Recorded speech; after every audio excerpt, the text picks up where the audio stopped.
Selamat datang di The Deep Dive. Anda pernah nggak sih ada di situasi gini, perlu banget follow up seseorang, tapi kok rasanya nggak enak ya? Kayak udah hampir yakin gitu, mereka belum ngerjain apa yang udah dijanjiin. Entah itu ngecek dokumen, ngobrol sama partnernya, atau sekedar mikirin tawaran kita. Canggung banget kan? Takut dianggap maksa, malah nanti dengerin 1001 alasan. Iya, iya. Itu situasi yang, umum banget. Proses follow up ini emang agak tricky ya secara psikologis. Di satu sisi kita kan ya, namanya manusia, pengennya menghindari konflik atau penolakan. Tapi di sisi lain, orang yang kita hubungi itu mungkin udah siap-siap aja tuh pasang tameng alasan kalau memang belum dikerjain. Nah ini bikin komunikasi jadi, gimana ya, kurang efektif, seringnya malah jadi buntu. Nah, persis. Makanya hari ini kita mau bedah topik ini nih. Sumber utama kita dari bab 7 buku Exactly What to Say karya Phil M. Jones. Buku ini buat Anda yang mungkin udah kenal, isinya tuh soal nemuin kata-kata yang pas banget. Jones nyebutnya kata-kata ajaib atau magic words. Ya bukan sihir beneran sih, hihi. Tapi lebih ke frasa-frasa yang dirancang cerdas buat ngomong langsung ke bagian otak kita yang ngambil keputusan cepat, alam bawah sadar kita itu loh. Betul sekali. Konsep kata-kata ajaib ini emang menarik banget karena pendekatannya ke alam bawah sadar. Bagian otak ini kan sering kerja di belakang layar gitu ya, nggak kita sadari sepenuhnya. Ngambil keputusan iya atau tidak tuh cepet banget tanpa mikir mungkin lama-lama. Phil Jones ini bilang, kata-kata tertentu tuh bisa kayak motong kompas gitu. Nggak lewat jalur logika yang ribet, tapi langsung kena ke respons bawah sadar. Bikin orang jadi lebih gampang setuju atau bertindak. Jadi pakai kata yang tepat itu ya kayak semacam jalan pintas lah dalam komunikasi. Oke. Jadi misi kita kali ini, kita mau bongkar satu kata ajaib spesifik dari bab 7 itu. Kita bakal kupas tuntas, kenapa sih frasa ini bisa efektif banget secara psikologis, terus gimana caranya Anda bisa pakai ini buat dapat kejelasan, tanpa harus konfrontasi atau bikin hubungan jadi nggak enak. Siap ya, kita gali lebih dalam? Siap. Punya strategi komunikasi yang jelas buat skenario follow-up kayak gini tuh, wah berharga banget ya. Mau itu urusan kerjaan, jualan, negosiasi, atau bahkan hubungan pribadi sekalipun ya. Kemampuan buat follow-up dengan efektif tapi nggak bikin gesekan, itu penting banget. Nah, frasa ini nawarin salah satu caranya. Baik, yuk kita langsung ke akar masalahnya di bab 7. Intinya kan soal rasa takut atau canggung kita pas mau hubungin orang lagi. Kenapa? Karena kita menduga atau ya nebak mereka belum ngerjain janjinya. Contohnya nih, dia bilang mau kirim detail X atau perlu ngobrol dulu sama pasangannya buat mutusin atau mau pelajarin dulu proposal yang kita kirim. Udah lewat waktunya, kok nggak ada kabar? Nah, terus pas kita akhirnya mutusin buat kontak, pertanyaan yang biasa kita pakai malah sering jadi bumerang. Coba deh Anda bayangin. Nanya, udah sempet lihat proposalnya? Atau gimana hasil diskusinya sama rekan Anda? Pertanyaan kayak gitu, ya emang sopan sih. Tapi tanpa sadar, itu kayak buka pintu lebar-lebar buat dijawab, oh maaf belum sempet nih, plus alasan macam-macam. Udah deh, kita langsung kehilangan kendali percakapan, terus bisa jadi buntu lagi. Jadi pertanyaan langsung yang kelihatannya normal itu justru bisa memicu respons defensif atau alasan klise ya. Wah, jebakan juga ya itu, sering nggak sadar kita. Persis. Pertanyaan itu kayak ngasih izin buat mereka pakai alasan paling gampang. Belum sempat. Makanya kita perlu cara buat ngendaliin alur obrolan dari awal. Tapi ya nggak kedengeran kayak nagih atau nuduh gitu. Nah, disinilah Phil M. Jones ngenalin frasa kuncinya di bab 7. Frasa itu, kalau di Indonesiain yang paling pas maknanya, kira-kira gini. Saya tebak Anda belum sempat. Saya tebak Anda belum sempat. Kedengarannya agak beda ya. Sedikit pesimis gitu nggak sih? Gimana kok ini bisa dianggap efektif? Nah, justru itu dia cerdiknya. Frasa ini tuh kerjanya dengan membalik ekspektasi. Anda mulai duluan dengan asumsi negatif. Anda nebak mereka belum ngerjain. Dengan begini, Anda secara proaktif nyebutin kemungkinan utama yang mungkin udah ada di kepala mereka. Belum sempat nih. Kayak nyuri start gitu dari alasan mereka. Oh, jadi kayak preemptive strike gitu ya. Buat alasan yang paling umum, kita sebutin duluan sebelum mereka sempat pakai. Tepat sekali. Coba kita lihat lapisan psikologinya ya. Pertama, ini soal menyelamatkan muka atau saving face. kalau tebakan Anda benar nih, mereka memang belum ngerjain, Anda tuh kayak ngasih jalan keluar yang elegan. Mereka nggak merasa ketahuan atau terpojok karena Anda udah ngakuin kemungkinan itu. Jadi potensi rasa malu atau defensifnya berkurang. Masuk akal, masuk akal. Dengan ngakuin kemungkinan negatif di awal, tekanan ke mereka jadi kurang ya. Terus efek psikologis lainnya apa lagi? Kedua, ini fungsinya melucuti alasan atau disarming excuses. Kayak yang Anda bilang tadi, alasan paling umum dan paling gampang, yaitu saya belum sempet. Sekarang jadi nggak relevan lagi buat mereka pakai. Kan Anda udah sebutin, mereka jadi nggak bisa lagi ngumpet di balik frasa itu. Ini maksa mereka buat ngasih respon yang lebih ada isinya lah. Wah, ini menarik banget. Jadi kita benar-benar nutup jalur buat alasan klise itu ya. Terus efek ketiganya gimana? Efek ketiga itu secara halus ya, mendorong tanggung jawab. Karena Anda udah nebak skenario negatifnya, ada dorongan psikologis nih buat mereka ngerespon dengan jujur.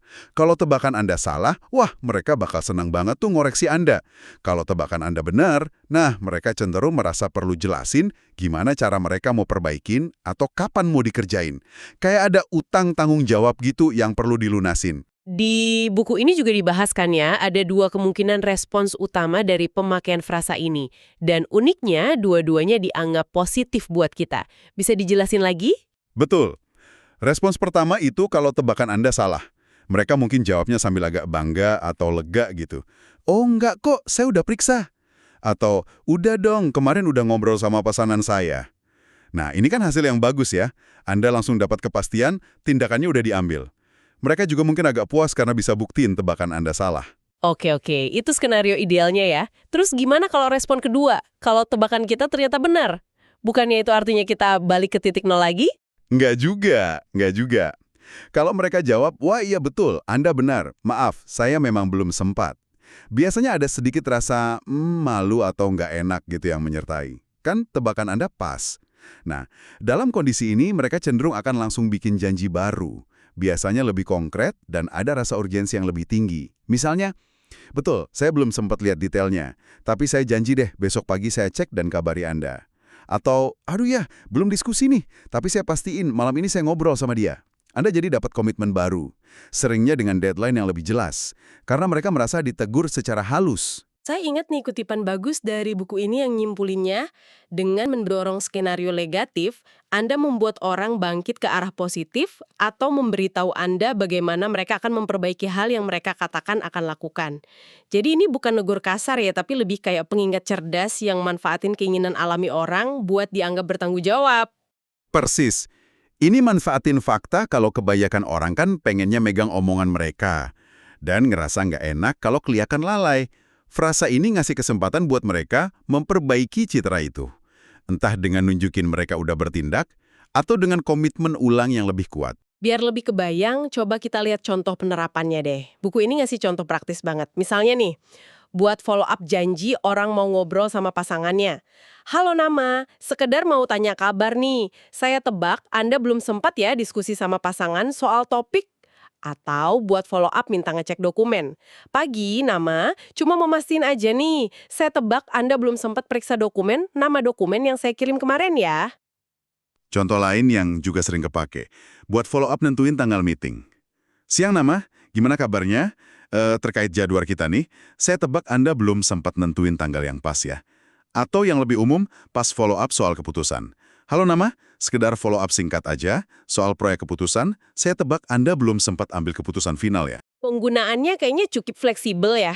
Tapi saya jadi kepikiran nih, ada nggak sih risiko frasa ini kedengeran jadi pasif-agresif? Atau malah nyinggung kalau nadanya nggak pas, misalnya kalau kita ngomongnya sambil nyindir gitu. Nah, itu poin bagus banget dan krusial. Kayak semua alat komunikasi lainnya ya. Gimana cara Anda nyampein itu sama pentingnya dengan apa yang Anda bilang. Nada bicaranya itu harus tulus, penuh pengertian, dan jangan menghakimi. Tujuannya kan bukan buat nyalahin, tapi buat buka obrolan dengan asumsi yang paling mungkin dan ngasih ruang buat mereka respon jujur. Kalau disampeinnya pakai nada sarkas atau nuduh, ya jelas efeknya bisa negatif. Jadi kuncinya itu di empati dan ketulusan pas nyampeinnya. Oke, itu catatan penting banget. Jadi anggaplah kita udah pakai frasa ini dengan nada yang pas ya. Terus gimana sebaiknya kita ngerespons jawaban mereka? Misalnya kalau dijawab, iya Anda benar, kami masih nimbang-nimbang nih. Nah, pas mereka konfirmasi tebakan Anda dengan jujur, kayak iya betul kami masih mikirin, itu artinya Anda udah berhasil buka pintu buat diskusi lebih lanjut tanpa canggung. Respon Anda bisa berupa pertanyaan terbuka yang nunjukin pengertian. Misalnya, oh oke, nggak masalah kok. Boleh tahu kira-kira bagian mana ya yang masih perlu didiskusiin atau dipertimbangin lagi? Mungkin saya bisa bantu kasih info tambahan. Ini nunjukin Anda suportif dan pengen bantu proses mereka. Terus kalau responsnya sebaliknya, kalau mereka malah seneng ngoreksi kita, oh enggak kok kami udah putusin. Atau, udah kok udah saya baca emailnya. Wah, kalau itu yang terjadi, bagus banget. Langsung aja sambut dengan antusiasme positif. Terus segera lanjut ke langkah berikutnya. Misalnya, oh bagus banget dengarnya. Kalau gitu, kira-kira kapan waktu yang pas buat kita mulai? Atau, luar biasa. Jadi, langkah selanjutnya apa nih yang perlu kita lakuin dari sini? Intinya, frasa ini bantu Anda dapatin kejelasan. Entah itu konfirmasi tindakan, komitmen baru, atau pemahaman soal hambatannya. Dan tetap pegang kendali percakapan. Kalau kita tarik mundur dikit nih, lihat gambaran besarnya, ini benar-benar contoh kuat dari filosofi inti buku Phil M. Jones ya, bahwa perubahan kecil aja dalam kata-kata yang kita pilih, itu bisa ngasilin perbedaan besar banget dalam interaksi kita. Ini bukan soal trik manipulatif ya, tapi lebih ke pemahaman mendalam soal psikologi manusia dalam komunikasi. Tepat sekali. Ini soal gimana kita pakai bahasa secara strategis buat memfasilitasi kejelasan, ngurangin gesekan, dan dorong kemajuan. Dengan paham gimana frasa tertentu bisa pengaruhi respons bawah sadar atau ngatasin hambatan psikologis umum, kita bisa komunikasi lebih efektif dan bangun hubungan yang lebih kuat juga. Jadi kesimpulannya apa nih buat Anda para pendengar kami? Inti dari bahasan bab 7 ini praktis banget. Coba deh pertimbangkan buat nambahin frasa "saya tebak Anda belum sempat" ke dalam kotak perkakas komunikasi Anda. Pakai ini sebagai alat strategis pas Anda perlu follow up situasi yang mungkin agak canggung, pas Anda butuh kejelasan, atau pengen dorong tindakan tanpa bikin hubungan jadi rusak. Anggap aja ini cara yang lebih proaktif dan ya lebih cerdas gitu ya, buat mecah keheningan atau keraguan. Dibanding cuma nunggu atau pakai pertanyaan standar yang mungkin cuma ngundang alasan. Ini soal ngarahin obrolan ke arah yang lebih produktif dari awal. Coba deh Anda refleksi sejenak. Ada nggak situasi di kerjaan atau kehidupan pribadi Anda sekarang ini di mana frasa ini kayaknya bisa dicoba?